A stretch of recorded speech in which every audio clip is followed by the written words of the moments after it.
പിതാവിൻ്റെയും പുത്രൻ്റെയും പരിശുദ്ധാത്മാവിൻ്റെയും നാമത്തിൽ ആമേൻ. എൻ്റെ പ്രിയപ്പെട്ടവർ, ഇന്ന് ഏപ്രിൽ 26 ഞായറാഴ്ച. അമ്മേ പരിശുദ്ധ അമ്മേ, അമ്മേ പരിശുദ്ധമേ, ദൈവമാതാവേ, കൃപാസനത്തിലൂടെ ഞങ്ങളുടെ ദേശത്തിനും അമ്മ മധ്യസ്ഥം തേടി തന്ന എല്ലാ അനുഗ്രഹങ്ങൾക്കും കൃപകൾക്കും ഞങ്ങളിപ്പോൾ ഹൃദയം നിറഞ്ഞ നന്ദി പറയുന്നു.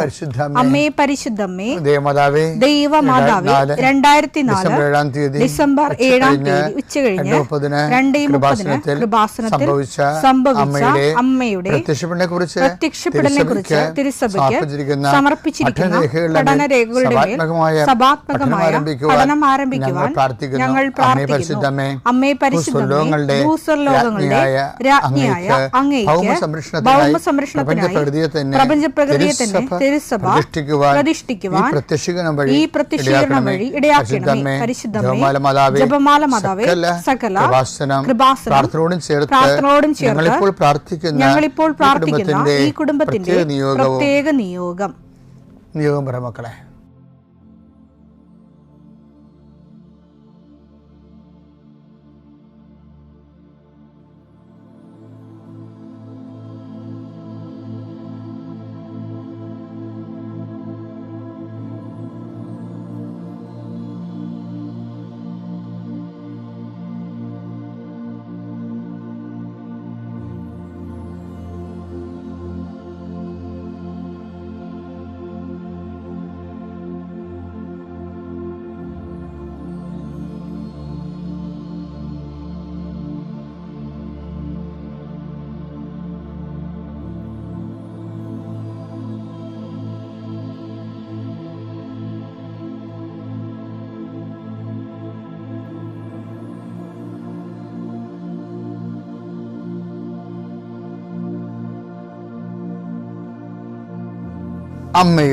അമ്മയുടെ പ്രത്യക്ഷീകരണത്തിന്റെ ഈ അനുഗ്രഹവേളയിൽ ഞങ്ങൾക്ക് സാധിച്ചു തരുവാൻ കനിയണമേ. ആമേൻ. വിശ്വാസ പ്രമാണം. സർവശക്തനായ പിതാവും ആകാശത്തിന്റെയും ഭൂമിയുടെയും സൃഷ്ടാവുമായ ദൈവത്തിൽ ഞാൻ വിശ്വസിക്കുന്നു. അവിടുത്തെ ഏകപുത്രനും ഞങ്ങളുടെ കർത്താവുമായ ഈശോമിശിഹായിലും ഞാൻ വിശ്വസിക്കുന്നു. ഈ പുത്രൻ പരിശുദ്ധാത്മാവിനാൽ ഗർഭസ്ഥനായി കന്യകാമറിയത്തിൽ നിന്ന് പിറന്ന് പൊന്തിയോസ് പീലാത്തോസിന്റെ കാലത്ത് പീഡകൾ സഹിച്ച് കുരിശിൽ തറയ്ക്കപ്പെട്ട് മരിച്ച് അടക്കപ്പെട്ട് പാതാളങ്ങളിൽ ഇറങ്ങി മരിച്ചവരുടെ ഇടയിൽ നിന്ന് 3-ാം നാൾ ഉയർത്ത് സ്വർഗത്തിലേക്ക് എഴുന്നള്ളി സർവശക്തിയുള്ള പിതാവായ ദൈവത്തിന്റെ വലതുഭാഗത്തിരിക്കുന്നു.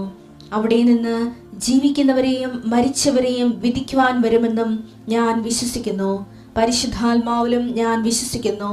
വിശുദ്ധ കത്തോലിക്കാ സഭയിലും പുണ്യവാന്മാരുടെ ഐക്യത്തിലും പാപങ്ങളുടെ മോചനത്തിലും ശരീരത്തിന്റെ ഉയർപ്പിലും നിത്യമായ ജീവിതത്തിലും ഞാൻ വിശ്വസിക്കുന്നു. ആമേൻ. സ്വർഗ്ഗസ്ഥനായ ഞങ്ങളുടെ പിതാവേ, അങ്ങയുടെ നാമം പൂജിതമാകണമേ. അങ്ങയുടെ രാജ്യം വരണമേ. അങ്ങയുടെ തിരുമനസ് സ്വർഗത്തിലെ പോലെ ഭൂമിയിലും ആകണമേ. അന്നു വേണ്ടുന്ന ആഹാരം ഇന്ന് ഞങ്ങൾക്ക് തരണമേ. ഞങ്ങളോട് തെറ്റ് ചെയ്യുന്നവരോട് ഞങ്ങൾ ക്ഷമിക്കുന്നത് പോലെ ഞങ്ങളുടെ തെറ്റുകൾ ഞങ്ങളോടും ക്ഷമിക്കണമേ. ഞങ്ങളെ പ്രലോഭനത്തിൽ ഉൾപ്പെടുത്തരുതേ, തിന്മയിൽ ഞങ്ങൾ രക്ഷിക്കണമേ. ആമേൻ. നന്മ നിറഞ്ഞ മറിയമേ, സ്വസ്തി. കർത്താവ് അങ്ങയുടെ കൂടെ സ്ത്രീകളിൽ അങ്ങ് അനുഗ്രഹിക്കപ്പെട്ടവളാകുന്നു. അങ്ങയുടെ ഉദരത്തിൻ ഫലമായി ഈശോ അനുഗ്രഹിക്കപ്പെട്ടവനാകുന്നു. പരിശുദ്ധ മറിയമേ, തമ്പുരാന്റെ അമ്മേ, പാപികളായ ഞങ്ങൾക്ക് വേണ്ടി ഇപ്പോഴും ഞങ്ങളുടെ മരണസമയത്തും തമ്പുരാനോട് അപേക്ഷിക്കണമേ. ആമേൻ. കർത്താവേ, നിന്റെ ഉന്നതമായ നാമത്തിന് സ്തോത്രം ചെയ്യുന്നു. കർത്താവേ, നിന്റെ വിശുദ്ധ പൗരോഹിത്യത്തെ മഹത്വപ്പെടുത്തണമേ. കർത്താവെ, സഭയിലുള്ള സാന്നിധ്യം പ്രകടമാക്കണം. 40 വർഷം അർപ്പിച്ച കൃപാന്റെ യുഗതിയായി കൃപാസ്ഥാനത്താരെ ജീവനോടെ പ്രത്യക്ഷപ്പെട്ട പരിശുദ്ധ അമ്മയുടെ മാധ്യസ്ഥത്തിലെ ഞാൻ അങ്ങയുടെ മക്കൾക്ക് വേണ്ടി പ്രാർത്ഥിക്കുന്നു. അമ്മേ, ഈ പ്രഭാതത്തിൽ എത്രയോ പേരാണമ്മേ ഈ ഒരു പ്രാർത്ഥനയ്ക്ക് വേണ്ടി കൊതിച്ച് കാത്തിരിക്കണത്. അവർക്ക് എവിടെ എന്തെല്ലാമോ കാര്യങ്ങളുണ്ട്. ഇന്ന് അവരുടെ കഴിവിൽ നിൽക്കാത്ത കാര്യങ്ങളുണ്ട്. കർത്താവേ, അങ്ങയുടെ മക്കളുടെ കഴിവിൽ നിൽക്കാത്ത കാര്യങ്ങൾ, ആ കാര്യങ്ങളെക്കുറിച്ച് ഓർക്കുമ്പോൾ ഭയവും പേടിയും പ്രയാസവും സങ്കടവും നിരാശയും ഒക്കെ തോന്നുന്ന വിഷയങ്ങൾ, വ്യക്തികൾ, അതെല്ലാം യേശുക്രിസ്തു നാമത്തിൽ ഞാൻ ബന്ധിക്കുന്നു. കർത്താവേ, അങ്ങയുടെ മക്കള് ഇനി സമാധാനത്തിൽ വിട്ടേക്കണമെന്ന് പറഞ്ഞല്ലേ ഈശോ.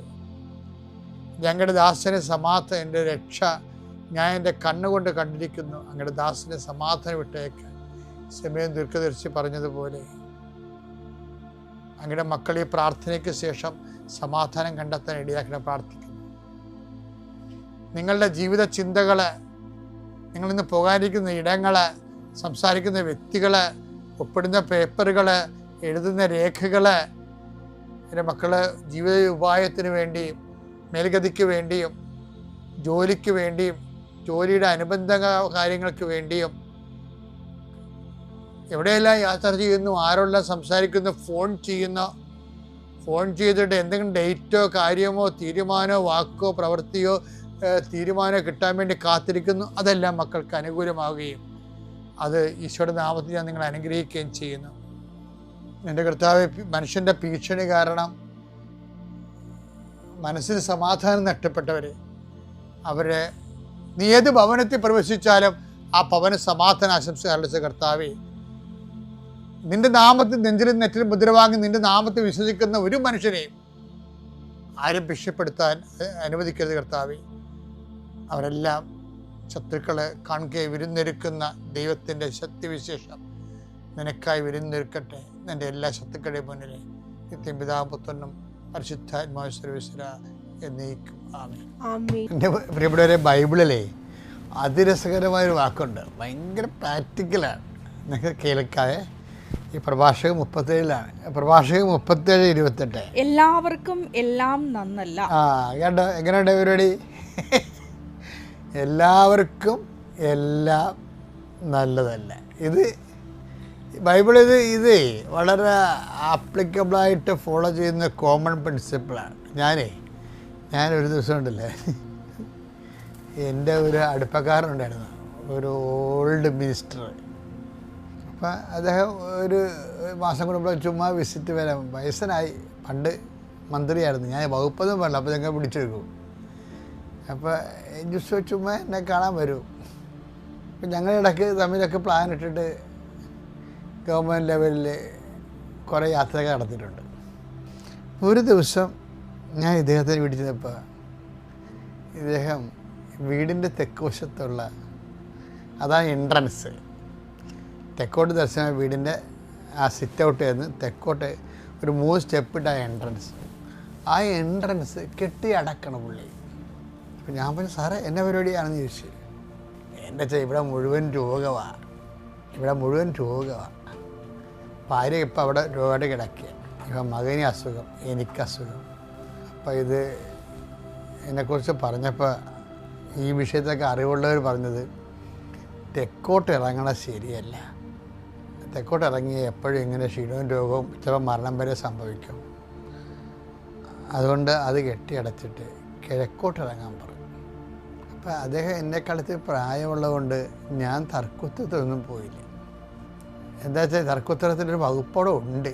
എന്നിട്ട് സംഭവിച്ചു കഴിഞ്ഞാൽ ഇപ്പം നമ്മുടെ ഈ സാറ് കിഴക്കോട്ട് ഇറങ്ങിയാലും കിഴക്ക് വേറെ ആൾക്കാരുടെ വീടും മതിലൊക്കെ, അതെനിക്കറിയാം. റോഡ് തെക്കുവശത്താണ്. ഇപ്പം കിഴക്കോട്ട് ഇറങ്ങിയാലും നമ്മൾ റോഡിലോട്ട് കയറുമ്പോൾ തെക്കോട്ട് തിരിയേണ്ടി വരും. അപ്പോൾ അതെന്താ, അത് പിന്നെ തെക്കോട്ട് തിരിയണമല്ല. അപ്പം ഞാൻ അതിനെക്കുറിച്ച് അദ്ദേഹത്തിൻ്റെ പ്രായവും പിന്നെ അല്ല, ഞാൻ മറ്റുള്ളവരുടെ വിശ്വാസത്തെ മാനിക്കുന്ന ഒരാളാണ് പൊതുവെ. അപ്പോൾ എന്നാലും എൻ്റെ മനസ്സിൽ ഒരു വചനം വന്ന്, എന്താണെന്നറിയാമോ, ഈ ക്രിസ്തുവിൽ വിശ്വസിക്കുന്നവർക്ക് അല്ലെങ്കിൽ ബൈബിളിൽ വിശ്വസിക്കുന്നവരൊക്കെ ഒരു നിലപാടുണ്ട്. നിയമാവർത്തനം 18:14 നീ കീഴടക്കാൻ പോകുന്ന ജനതകൾ ജ്യോത്സ്യരെയും പ്രാശ്നികരെയും ശ്രവിച്ചിരുന്നു. എന്നാൽ നിന്റെ ദൈവമായ കർത്താവ് നിന്നെ അതിനനുവദിച്ചിട്ടില്ല. ആ തെറ്റാണ് ശരിയാണെന്നല്ല ബൈബിൾ പറയണത്. You are not allowed to do so. അതെപ്പോഴും നമ്മൾ ഓർക്കണം. അതായത് നമ്മൾ ക്രിസ്തുവിനെയും ഒരു കൈ പിടിച്ച് പിന്നെ നമ്മുടെ കൂടെ നമ്മുടെ പൊതുസമൂഹത്തിൻ്റെ വിശ്വാസങ്ങളെയും അങ്ങനെ നമുക്ക് പോകാൻ പറ്റത്തില്ല. ഓരോ വിശ്വാസത്തിനും അതിൻ്റേതായിട്ടുള്ള ഐഡൻറ്റിറ്റികളുണ്ട്. അപ്പോൾ നമ്മൾ തന്നെ തീരുമാനിക്കുക നമ്മൾ എവിടെയാണ് നിൽക്കണമെന്നുള്ളതിനെക്കുറിച്ച് ദൈവത്തിരുസന്നിധിയിൽ വ്യക്തത വരുത്തണം. ഇല്ലാത്തവൻ്റെ ഒരു പ്രാർത്ഥനയ്ക്ക് ഒരു പ്രസക്തിയില്ല. അത് വളരെ ഇങ്ങനെ ഇപ്പോൾ ഈ ദിവസങ്ങളിൽ ഞാൻ ഇത് ടൈം എടുക്കാൻ കാരണം, നിന്നെ അത് തെറ്റോ ശരിയാന്നല്ല പ്രശ്നം. അവരുടെ കരുത്ത് കയറാനോ അല്ലെങ്കിൽ അവരെ തിരുത്താനോ മേക്കട്ട് കയറാനോ ഒരു കാര്യമില്ല. Let them have their faith. പക്ഷെ നിന്നെ അതിനെ അനുവദിച്ചിട്ടില്ല. When you receive the faith of the Bible and its revelation, കർത്താവിൻ്റെ വെളിപാട് നീ ഫോൺ ചെല്ലുമ്പോൾ നിനക്ക് ദൈവത്തിൻ്റെ വചനങ്ങളാണ് നിൻ്റെ വഴികാട്ടി. അതിനെതിരെ വരുന്ന ഒരു സാധനത്തിൻ്റെ നിങ്ങൾ പോയി തലവെച്ചാൽ ഒരു ഗുണം ഉണ്ടാകത്തിലും തന്നെയല്ല, നീ അത് കൺഫ്യൂഷനാണ്. വിരുദ്ധാഹാരം കഴിക്കുമ്പോൾ ഉണ്ടാകുന്ന ചില ആൾക്കാർ പറഞ്ഞേ മീനും മോരും കൂടെ കഴിച്ചു കഴിഞ്ഞാൽ വെള്ളപ്പാണ്ട് ഉണ്ടാകുമെന്ന് പറയും. അത് കുറേയൊക്കെ ശരിയാണ്, വൈദ്യശാസ്ത്രപരമായിട്ട് ശരിയാണത്. അപ്പം അതുകൊണ്ട് ചുമ്മാ വിശ്വാസികളുടെ കൂട്ടത്തിൽ കുറേ വെള്ളപ്പാണ്ടുകാരുണ്ട്. അവർ വിരുദ്ധാഹാരം കഴിച്ച് വെള്ളപ്പാണ്ടാകണതാണ്. അപ്പം അതുകൊണ്ട് ബൈബിളിൻ്റെ ഈ കൃത്യമായ സ്റ്റാൻഡിങ് ഇൻസ്ട്രക്ഷൻ ഉണ്ട് ഈ വിഷയത്തിൽ. അതുകൊണ്ടാണ് ഈശോ പറഞ്ഞത്, ഞാനാകുന്നു വഴി, ഞാനാണോ സത്യം, ഞാനാണ് ജീവൻ. നീ അതല്ലേ ഫോളോ ചെയ്യണത്. അപ്പോൾ അത് തന്നെ ഫോളോ ചെയ്യുമ്പോഴാണ് ഇപ്പം നമ്മൾ ചിലർ പറയുകയല്ലേ, for best result use Eveready battery. അത് കമ്പനിക്കാരൊക്കെ തന്നെ പറയണത്, അവിടെ ആ ടോർച്ചിൻ്റെ ആ പ്രകാശം സമ്പൂർണ്ണമായിട്ട് കിട്ടണമെങ്കിൽ അതിനുവേണ്ടി ഡിസൈൻ ചെയ്തിരിക്കുന്ന അവരുടെ ബാറ്ററി ഉണ്ട്. അതാണ് വിഷയം. അല്ലാതെ എവറെഡി ബാറ്ററി എടുത്ത് കൊണ്ടുപോയി തോഷോ ഇടുകയോ അല്ലെങ്കിൽ റേഡിയോ ബാറ്ററി വെക്കുകയോ ചെയ്ത് കഴിഞ്ഞാൽ കമ്പനിക്കാരെ ഉത്തരവാദിത്വമല്ല. ഇതൊക്കെ ഒരു ഉദാഹരണം മാത്രമേ ഉള്ളൂ. ഈ ഉദാഹരണത്തിനും ഉപമകൾക്കും ഒക്കെ അതിൻ്റെതായിട്ടുള്ള ലിംബൻ ഡെഫ്നെസ് ഉണ്ടാവും. എങ്കിലും പെട്ടെന്ന് കാര്യം മനസ്സിലാക്കാൻ വേണ്ടി ഞാൻ പറഞ്ഞതേ ഉള്ളൂ. അപ്പോൾ വിശ്വാസത്തിൽ നീ ഷാർപ്പനാവുക. ബാക്കിയുള്ളതെല്ലാം ദൈവത്തിൻ്റെ കയ്യിൽ നിന്നാണ്. ആ ദൈവം നിന്നോട് സത്യസന്ധത പ്രവർത്തിക്കുകയും ചെയ്യും. പിതാവിൻ്റെയും പുത്രൻ്റെയും പരിശുദ്ധാത്മാവിൻ്റെയും നാമത്തിൽ.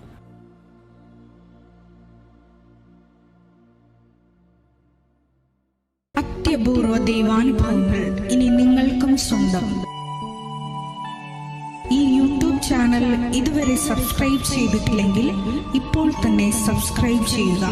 ഈ വീഡിയോ ഇപ്പോൾ തന്നെ നിങ്ങളുടെ സുഹൃത്തുക്കൾക്ക് ഷെയർ ചെയ്തുകൊണ്ട് കർത്താവിൻ്റെ പ്രേക്ഷിതരാകുക.